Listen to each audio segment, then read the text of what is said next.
Bien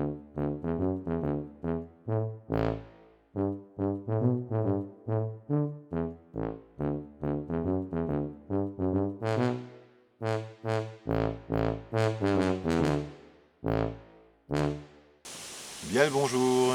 Alors aujourd'hui on va parler varroa. Donc c'est un sujet un petit peu compliqué, un sujet qui fâche parce que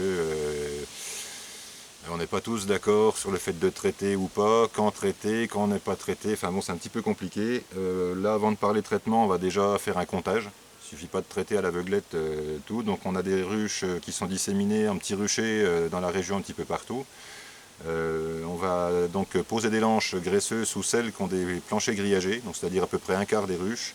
Et on repassera demain pour faire un comptage et on verra à ce moment-là quelle ruche traiter et quel traitement lui appliquer. Là, on va aussi pouvoir faire le comparatif entre les ruches qu'ont reçues l'an dernier des fils de cuivre et des aimants pour voir si effectivement il y a une différence au niveau des varrois. Et ensuite, on essaiera différents traitements, l'acide formique, l'acide oxalique, les huiles essentielles, des remèdes de grand-mère aussi. Donc je vais avoir plein de pouces vers le bas. Non, c'est sans plaisanter, c'est vraiment un sujet qui est vraiment compliqué, les gens ne sont pas tous d'accord dessus, donc il y en a qui traitent avec de la chimie, moi je ne veux surtout pas mettre de chimie dedans, mais après ne pas traiter du tout, alors ça peut être une solution, mais alors il y a tout un tas de conditions, et là je pense que j'en parlerai dans une autre vidéo, parce que sinon il faut vraiment expliquer tout point par point pour que, voilà, qu'il n'y ait pas de malentendu, quoi. Donc là je vais directement vous montrer comment on graisse la plaque, comment on la met dessous, et puis ensuite on ira relever les autres, puisque j'ai des plaques qui ont déjà été posées depuis hier, quoi. Donc le but c'est de les laisser 24 heures pile, à 1 heure près, on n'est quand même pas à 5 minutes. Alors la graisse, on peut utiliser de la vaseline ou de la graisse à traire, hein, c'est pareil. Ça c'est en fait c'est de l'huile de colza, je crois que c'est du pépin de raisin que j'ai mis dans celle-là, bref. Enfin une huile végétale alimentaire que j'ai mélangée avec un petit peu de cire d'abeille. Donc je fais chauffer l'huile dans une casserole. Je mets 10% de cire d'abeille dedans et donc là ça me donne une espèce de patouille comme ça qui va s'étaler facilement sur le truc au pinceau, quoi. Alors oui, pour les ruches pour celles qui n'ont pas de plancher grillagé, on fait ça. C'est-à-dire que là, il y a la plaque grasse, enfin la plaque que je vais graisser, et un petit morceau de grille à propolis dessus pour pas trop que les abeilles se foutent les pattes dedans et en traînent partout. Et après, on glisse dans les ruches. Alors, il faut vraiment que les planchers soient propres. Par contre, s'il y a des ponts de cire ou n'importe quoi, il faut les enlever avant. Donc c'était juste pour vous montrer comment on peut faire quand on n'a pas de plancher grillagé pour mettre quand même un lange dessous et sans que les abeilles s'engluent les pattes et foutent de la graisse partout. Même si là c'est de la graisse naturelle, donc ça posera pas trop de soucis, mais enfin bon. Donc ça c'est le modèle pour plancher non grillagé. Hop. Allez. Un pinceau, une plaque. Alors ça c'est des plaques, je crois que ça s'appelle de l'Aquilux il me semble. C'est des plaques qui vendent pour faire les langes pour mettre en dessous, mais comme il y a déjà des planches ou en dessous, j'aurais pu mettre simplement des bouts de papier. Même du sopalin, il y en a qui mettent du sopalin, enfin on l'essuie tout, pas donner de marque. Alors là je vais l'étaler, c'est pas la peine d'en mettre 3 tonnes non plus, il faut quand même que les varrois se scotchent dessus, qu'ils ne puissent plus bouger. Et voilà, ça c'est graissé, donc ça c'est terminé. Maintenant, je vais tirer dans le plateau, on va déjà voir ce qu'il y a dessus. Ça c'est ballot, si ça sort quand même. Alors voilà. Là on a le plateau et déjà en voyant dessus, donc là il n'y avait rien de... C'était juste la planche, parce que j'aime pas les planchers grillagés, je ventile pas complètement en dessous, donc je remets juste une petite ventilation par le côté, et par contre je bouge systématiquement les fonds. Là il y a des varrois, il y en a là, je sais pas si tu peux voir. Est-ce que je prends avec une petite baguette pour mieux montrer? Du varrois il y en a, il y en a même pas mal. Hein. Voilà. Après ça fait longtemps qu'on n'a pas bougé la plaque, hein. Il y en a un là, là, là, là, là. Enfin tout partout, quoi. Bref, donc ça, on va nettoyer un petit coup. Ah, j'avais un petit bout de plastique qui allait bien pour ça. Pour nettoyer les trucs, ce qui va bien, c'est ça, voilà. Comme ça on n'arrache pas le bois. Avec le lève-cadre, ça a tendance à gratter le contreplaqué un peu fort. Hop. Alors la plaque, moi je la coupe un petit peu devant pour que ça évite de buter, et je fais un petit chanfrein sur le bord, comme ça ça se glisse plus facilement.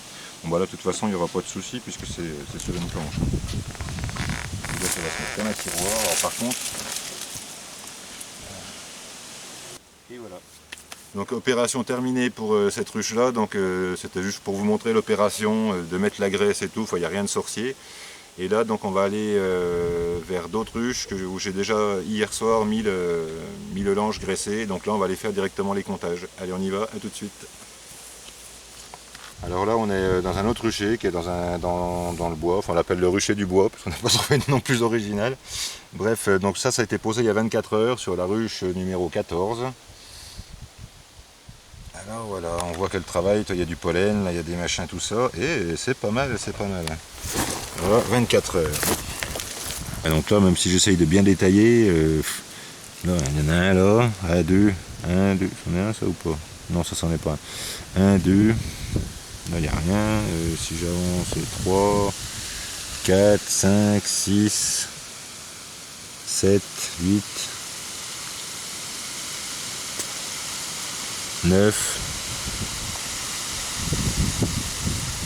10, 11, 12, 13, 14, ouais, une quinzaine quoi. On va mettre 15 varrois pour celle-là. Donc 15 varrois en 24 heures. Alors, certains vont s'affoler, vont dire oh là là c'est énorme, et je vous garantis que avec ça, si c'est une bonne souche d'abeilles résistante, avec 15 varrois même par jour, elle survit à l'hiver, j'en ai qu'on survécu plus d'hiver que ça. Donc là, 24 heures. Donc on va dire 15 varrois, plus ou moins 15. Hein, voilà. Donc ça c'était une ruche qui était malade au printemps, qui s'est remise, qu'on a ramenée là pour la mettre au soleil. Parce que là où elle était pas bien exposée, et la reine a dû être changée dans l'année, elle est bien repartie, elle nous a même fait du miel, tout va bien, et là bon, elle a un petit peu de varrois. Enfin en tout cas pas un truc, pour moi c'est pas affolant. Hein. L'an dernier, on a voulu faire un traitement à l'acide formique, on s'y attaqué trop tard, du coup ça s'est pas évaporé. Ce qui fait que les ruches ont passé l'hiver avec plus de 100 varrois sur le plateau. Hop. Alors, ça reste un petit peu gras, je le remets directement. Hop. Et voilà, allez-y. On passe donc là 15 varrois, bon c'est pas excessif, quoi, ça va. Celle-là c'est une ruche qu'on a transférée il n'y a pas très longtemps, elle était censée être orpheline depuis un petit bout de temps, on avait essayé de lui remettre un cadre de couvain pour qu'elle refasse une reine, elle en a pas refait avec ce cadre de couvain là, et on a été l'autre jour, on est venu pour la secouer en gros, et voilà qu'en tirant les cadres il y avait des couvains, des œufs tout frais, une reine, enfin tout, donc je comprends absolument rien, mais c'est pas grave, c'était une bonne surprise. Et surtout on l'avait montée là, c'est la première ruche qu'on a montée là parce qu'elle était vraiment très agressive au printemps, là c'était inapprochable quoi. Alors là il y a des perce-oreilles, forticules là. Oula, non c'est des petites saletés ça. Alors qu'est-ce qu'on voit là-dessus? Voilà, il y a une rupture de ponte, hein, on a eu ça. Ah bah oui, celle-là elle n'a pas eu de ponte pendant des mois. Alors, je sais même pas comment c'est possible, franchement celle-là, je vois pas un seul varroa là. Donc cette ruche-là n'a jamais reçu aucun traitement. Alors bon, les fourmis doivent bien contribuer à virer le truc. Il y a une fourmi là, une fourmi là-bas. Donc elle vient chercher les petits bouts de pollen, puis elle ramasse aussi les varrois s'il y en a. On va mettre moins de 10. J'en ai vu 3 au total là, mais bon, on va mettre quand même moins de 10 pour la forme, histoire de. Donc moins de 10. Je vais la nettoyer comme j'ai fait avec l'autre, on va la remettre et puis on reviendra. Donc elle, je pense que sur ces deux ruches là qui sont pas très infestées, qui sont dans un endroit, en plus elles sont toutes seules là. Donc il n'y a pas d'autres ruches dans le coin, donc elles risquent pas d'être trop réinfestées par les autres. Ce qui fait qu'on va leur faire un truc doux, genre un sirop à base d'ortie, un truc doux pour tester. Alors je suis pas en train de dire qu'il faut mettre tel produit et ça va être super et ça va être miraculeux. Hein. Mais par contre on entend beaucoup de choses et moi je voudrais tester en fait tout simplement. L'histoire des orties sur les couvre-cadres au-dessus, entre les cadres et le couvre-cadre. Il y en a qui disent que ça marche bien. Alors comme à chaque fois, on va tester, on va voir. De toute façon, quoi qu'il arrive, je ne remettrai pas d'amitraz, je ne remettrai pas de fluvalinette, tous ces trucs là, donc ça sera forcément, si les traitements qu'on va utiliser seront forcément des traitements naturels, ou en tout cas le plus naturel possible. Donc les deux plus violents seront l'acide formique et l'acide oxalique. Voilà. Avec la méthode de diffusion la plus douce possible, soit en traitement flash, alors là c'est pas doux mais ça dure pas longtemps, ou alors en diffusion lente, alors là c'est beaucoup plus doux mais ça dure plus longtemps mais ça doit être moins efficace, donc on va tester les deux. On va voir, et pour ces deux ruches là qui sont vraiment pas infestées, je pense qu'on va tester des trucs vraiment naturels, genre ortie ou trucs, et on verra ce que ça donne. J'ai quand même marqué moins de 10 pour dire quelque chose, quoi, parce que bon. Elle a quand même eu une grosse rupture de ponte, celle-ci. Oui, il y a eu aussi une grosse rupture de ponte du fait qu'elle était orpheline pendant je sais pas combien de temps et qu'elle s'est remérée par l'opération du Saint-Esprit, celle-là. Elle était combien pendant 3 mois sans ponte? Comment c'est possible un truc pareil, quoi? 3 mois et les abeilles étaient toujours vivantes dedans, et elles nous bouffaient allègrement quand on passait à côté, c'était vraiment une furie cette ruche, quoi. Un truc de malade, des guerrières, quoi. On t'approchait à 10 mètres de la ruche déjà et ping ping pong. Elles étaient sur le devant à attendre, à guetter comme ça sur la planche de vol, et elles dégommaient tout ce qui passait à leur portée, quoi. Et là elles sont vachement calmées, regardent en grouille dessus, on n'aurait pas pu faire ça avant, hein. Avant elles nous auraient sauté à la tronche direct. Bon bah voilà, celle-là moins de 10 varrois, et ben allez on continue, on va aller voir au pré. Alors là on est au rucher du pré, donc on va tirer les langes sur donc la ruche, celle-là qui est la numéro 3 et la 11 qui avait été malade. Et en fait je me suis rendu compte que toutes les ruches on a mis des planchers grillagés, sur aucune on a remis les aimants et sur aucune on a remis les fils de cuivre. Donc il va falloir qu'on revienne, parce que là on va pas le faire maintenant, on va revenir faire un comptage sur les ruches qui ont le fil de cuivre et les aimants pour voir s'il y a une différence en plus comme là elles sont quasiment une sur deux, il y en a deux où il n'y a pas de fil, il n'y a pas de machin, et une entre chaque là où il y a des fils et les aimants. Donc on fera des tests sur, peut-être pas toutes, mais au moins sur au moins autant de ruches qu'on a fait de tests. On va tester autant de ruches sans aimants et sans fil de cuivre, mais sur plancher grillagé, que de ruches sur plancher juste un petit peu ventilé et par contre avec fil de cuivre et aimants. Voilà. Bon, il n'y a plus beaucoup de luminosité, mais bon. Alors là, bah écoute, là ça va être pas mal du tout ça. Hein. 2, 3, 4. Ah si, il y en a quand même pas mal au milieu. 5, 6, 7, 8, 9, 10, 11, 12, 13, 14, 15, 16, 17, 18, 19, 20, 21, 22. Ouais, on va dire qu'il y a une trentaine. On n'est pas à 3 varrois près. Moi, le but, c'est pas d'éradiquer 100% des varrois, c'est juste de faire baisser la pression. Donc, si on est 10 ou 20 ou 30, ça change pas grand chose. Il y en a déjà là, 30 ça fait déjà beaucoup pour 24 heures, donc on leur fera quelque chose à elles. J'enlève comme ça, on va juste... je vais laisser une petite couche de gras dessus, comme ça on va le remettre pour l'instant, puisqu'on n'a pas de traitement aujourd'hui. Puis en préparer, on va voir ce qu'on va... En fonction du nombre qu'on va trouver sur chaque truc, on va voir les traitements qu'on leur fait, on va tester plusieurs traitements, puis voir si c'est efficace, et en même temps en profiter pour tester les remèdes de grand-mère. Sans prétendre que c'est mieux ou machin tout ça, mais juste tester comme d'habitude. Quand on teste, on voit, sans avoir d'idée déjà avant d'être pro ou anti quelque chose. On essaye, on teste, on voit et on voit vraiment si ça marche ou pas. Parce que bon, on entend tellement de choses. Après, le traitement du varroa, oui, c'est particulier parce que en fait, il suffirait que tout le monde arrête de traiter, on perdrait 80% des ruches et en quelques années, il n'y aurait plus de varroa. Enfin, en tout cas, ça gênerait plus les abeilles, quoi. Mais comme on est plusieurs à avoir des abeilles, alors s'il y en a un qui ne traite pas du tout et que l'autre à côté traite à tout va, enfin, tout ça sert à rien au final, quoi.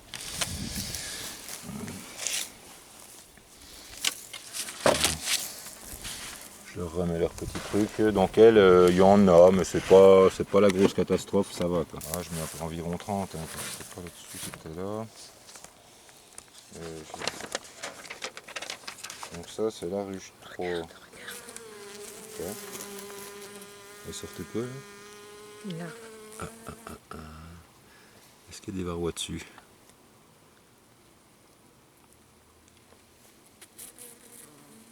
Parce que je sais que j'en ai qui détectent les varrois, elles sortent les larves, quand elles sentent que les larves sont pleines de varrois, elles les foutent dehors, quoi. Et c'est des ruches, on trouve quasiment jamais de varrois sur le sol, il y en a un petit peu mais ça se maintient. En fait voilà, il y a des ruches qui peuvent avoir, alors là il y a une trentaine de varrois, mais en fait elle peut avoir comme ça une trentaine de varrois toute l'année. Alors il y en a qui vont me dire que c'est pas possible, c'est exponentiel, ça gonfle et machin, et ça...